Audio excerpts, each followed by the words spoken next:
आज की वीडियो में हम बात करेंगे होमोसेक्सुअलिटी के बारे में। मेरा एक दोस्त है, नाम मैं उसका जाहिर नहीं करूंगा, वो निवास है आखिरी किस्म का। LGBT rights have been a fraught battleground in Poland. An act of protest over Florida's so-called Don't Say Gay. वो निवास है आखिरी किस्म का। सबसे पहले समझते हैं कि ये होमोसेक्सुअलिटी किस बला का नाम है। होमोसेक्सुअलिटी इज बेसिकली आपकी सेक्सुअल ओरिएंटेशन होती है सेम सेक्स की जानिब, जिसको आजकल LGBT भी बोलते हैं, यानी लेस्बियंस, गेज, बाइसेक्सुअल्स और ट्रांसजेंडर। जब हम होमोसेक्सुअलिटी के बारे में बात करते हैं तो दो स्कूल ऑफ थॉट्स हैं सोशल साइंसेज में। पहला है एसेंशियलिस्ट और दूसरा है कंस्ट्रक्शनलिस्ट। एसेंशियलिस्ट बेसिकली ये कहते हैं कि आपकी जो सेक्सुअलिटी है या सेक्सुअल ओरिएंटेशन है वो होती है आपके जीन्स के अंदर, यानी आपकी बायोलॉजिकल फोर्सेस में होती है, और वो डिटरमिन करती है कि आप स्ट्रेट बनते हैं या होमोसेक्सुअल बनते हैं। ऑन दी अदर हैंड कंस्ट्रक्शनलिस्ट हैं, वो ये बोलते हैं कि जो सेक्सुअल आपकी डिज़ायर है या ओरिएंटेशन है वो सीखी जा सकती है।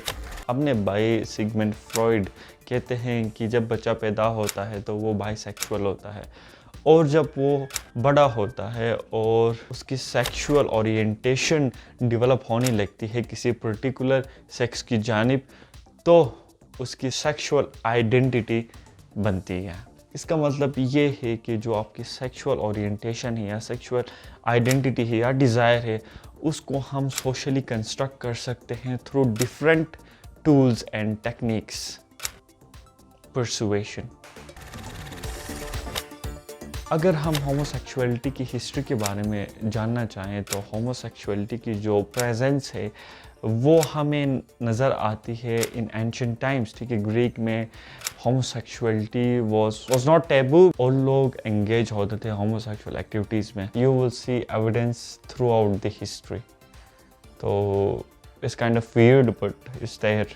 मोस्टली स्लेव्स को इस्तेमाल किया जाता था इन काइंड ऑफ एक्टिविटीज़ में इन एंशिएंट टाइम्स। तो ये आपने ज़हन में रखना है। तो अगर आप सेक्सुअलिटी के नेचर को या सेक्स के पर्पस को एनालाइज करते हैं तो आपको पता चलेगा कि sex is just for perpetuation of species, की आपने अपनी स्पीसीज़ को आगे बढ़ाना है, और नेचर ने इसीलिए हमारे बॉडी के अंदर इस मैकेनिज़्म को पैदा किया है कि हम अपनी जीन्स को आगे बढ़ा सकें। That is the purpose of sex.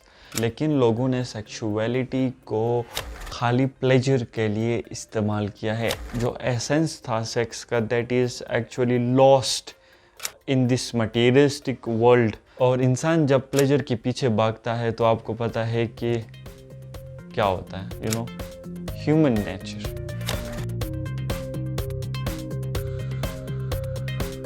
अब बात करते हैं कि कैसे एक बंदा होमोसेक्सुअलिटी की सोसाइटी में जाता है या उसको एक्सपीरियंस करता है। अगर हम अपनी सोसाइटी की एग्जांपल लें तो हमारी सोसाइटी में अपोजिट जेंडर के साथ इंटरेक्शन को बहुत बुरा समझा जाता है, और इसीलिए जितने भी टीन एजर्स हैं उनकी जो अर्ली सेक्सुअल एक्सपीरियंसेस होती हैं वो सारी बॉयज़ के साथ होती है, जिसकी वजह से वो दूसरे लड़कों को एक्सप्लॉइट करते हैं इस होमोसेक्सुअलिटी के सर्कल में। सेकंड फैक्टर है सोशल मीडिया। अगर आप कोई भी शो नेटफ्लिक्स पर ऑन करते हैं तो आपको होमोसेक्सुअलिटी का कोई ना कोई सीन आपको उस शो के अंदर मिलेगा, जो इम्पैक्ट करता है हमारे न्यूरो वायरिंग्स पे, और हमें मैनिपुलेट किया जाता है कि ये चीज़ें नेचुरल हैं।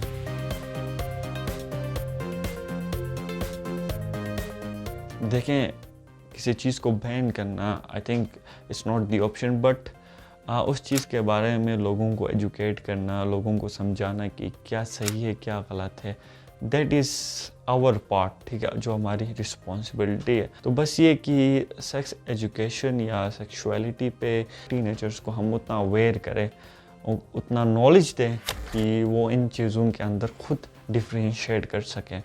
अगर आपको ये वीडियो अच्छी लगी है तो डू लेट मी नो, और यार शेयर कर लो यार। इंशाल्लाह मिलते हैं अगले वीडियो में। अल्लाह हाफिज़। What is the solution for all this? stuff.